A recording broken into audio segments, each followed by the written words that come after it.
கரூரில் பாதிக்கப்பட்ட மக்களை சந்தித்த பின் திருச்சி விமான நிலையத்திலிருந்து சென்னை விமான நிலையம் வந்தடைந்த தேமுதிக கழக பொதுச் செயலாளர் பிரேமலதா விஜயகாந்த் அவர்கள் நிருபர்களுக்கு பேட்டியளித்தார். சென்னை விமான நிலைய தவசி நியூஸ் செய்தியாளர் எஸ். பிரபு. அனைவருக்கும் வணக்கம். இப்போ கரூருக்கு போயிட்டு எல்லாரையும் சந்திச்சுட்டு வந்தேன். பாதிக்கப்பட்ட அத்தனை குடும்பங்களையும் நேராக சந்தித்தேன். அதே மாதிரி மார்ச்சுரிக்கு போய் அந்த அஞ்சலி செலுத்திட்டு அவங்க குடும்பத்துக்கு ஆறுதல் சொல்லிட்டு அட்மிட் ஆகிருக்கிற எல்லாரையும் பார்த்துட்டு தான் வரேன். அங்கே இருக்கிற பேஷண்ட்ஸ் அட்மிட் ஆனவங்க என்ன சொல்கிறாங்கன்றது தான் மெயின் நமக்கு. ஏன்னா ஒவ்வொருத்தர் ஊடகத்தில் ஒன்று சொல்லலாம். பட் ஆக்சுவலாக அவங்க பாதிக்கப்பட்டவங்க என்ன சொன்னாங்கன்னா, ரொம்ப காலதாமதமாக வந்தது ஒரு விஷயம், ரொம்ப குறுகலான இடத்துல வந்து பெர்மிஷன் கொடுத்தது ஒரு விஷயம். அது மட்டும் இல்லாமல் அவங்களுக்கு ஒரு நல்ல ஒரு தண்ணி சாப்பாடு இந்த மாதிரி இல்லை. அந்த வண்டி பக்கத்தில் வர வர ஸ்டாம்பேட் ஆயிடுச்சு. கூட்டம் நெரிச்சல் அதிகமானதுனால எல்லாம் கீழே விழுந்து எல்லாம் பாதி பேர் மேலே ஏறி நடந்ததுல தான் நிறைய பேர் இறந்துருக்காங்க. அதில் சின்ன குழந்தைங்க, இளைஞர்கள், பெண்கள் எல்லாமே அந்த வகையில் எல்லாரும் பாதிக்கப்பட்டிருக்காங்க. இது ஒரு மிகப்பெரிய ஒரு துயரமான ஒரு சம்பவம். அந்த ஏரியாவே வெறும் மரண ஓலங்கள் தான் கேட்டுக்கொண்டிருக்கிறது. இன்னும் நான் அதுலேருந்து வெளியவே வரல, அதான் உண்மைங்க. அவ்வளோ பேர் பாதிச்சிருக்காங்க.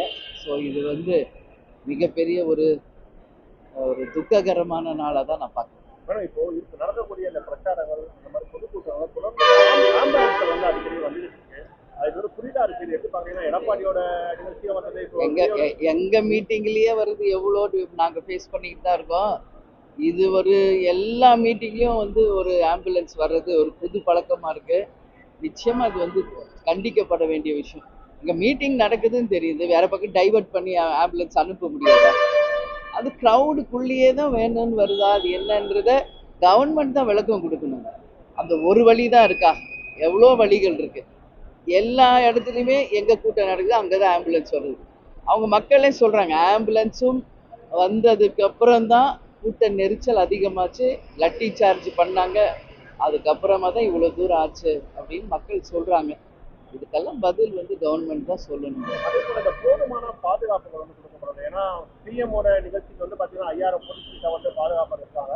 இவ்வளோ பெரிய கூட்டம் ஒன்றுன்னு சொல்லிட்டு உளவுத்துறை எல்லாருமே ரிப்போர்ட் கொடுத்துருப்பாங்க. தெரிஞ்சும் காவல்துறை வந்து மிக குறைவாக. இதுக்கு எல்லாமே மார்னிங்கே நான் பதில் சொல்லிட்டேன். மறுபடியும் நீங்கள் கேட்குறீங்க, சொல்கிறேன்.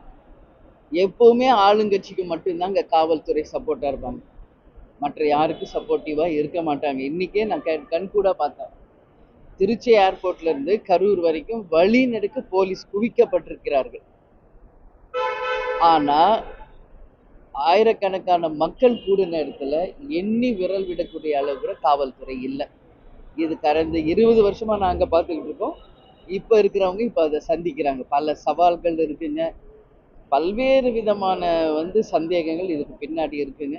இதுக்கு எல்லாமே இன்னைக்கு வந்து ஆணையம்னு ஒன்று அமைச்சிருக்காங்க. அவங்க விளக்கம் கொடுக்கட்டும். அது எந்த அளவு ட்ரூத்ஃபுல்லாக உண்மையாக இருக்க போகுது அந்த ஆணையன்றது ஒரு கேள்விக்குறி இருக்கு. அதுதான் தெரியும். ஃபர்ஸ்ட் அறிக்கை அவங்க கொடுக்கட்டும். இப்போதான் இன்னைக்கு நாங்கள் அங்கே இருந்தப்போ தான் வந்தாங்க. ஒவ்வொரு பேஷண்ட்டாக போய் கேட்டுக்கிட்டு இருந்தாங்க. என்ன அவங்க அறிக்கை கொடுக்குறாங்க என்பதை பார்ப்போம். அதுக்கு பிறகு என்னுடைய கருத்தை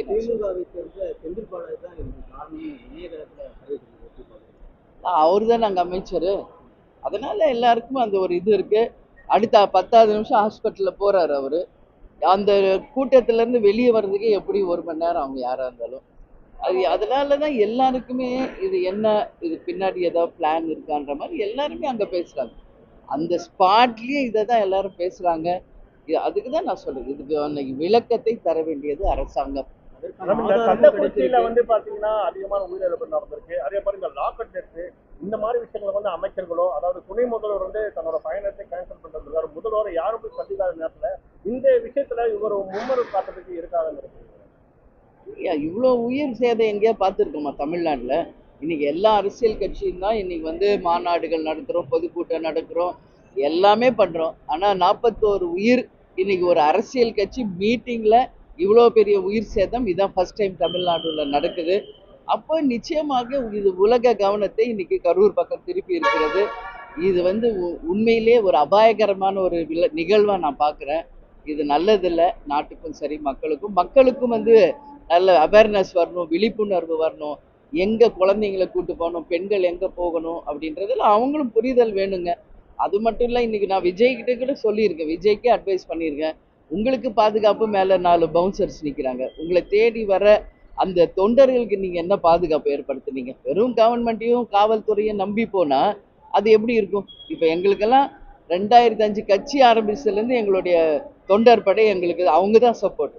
எப்பயுமே காவல்துறை ஆளுங்கட்சிக்கு மட்டும்தான் செய்வாங்க. இது தெரிஞ்ச விஷயம். இன்னும் விஜய் நிறைய கத்துக்கணும். அவர் கடக்க வேண்டிய பாதை நிறைய இருக்கு. அதனால இது மூலமா நீங்க பொறுத்திருந்து. நன்றி. Last question madam.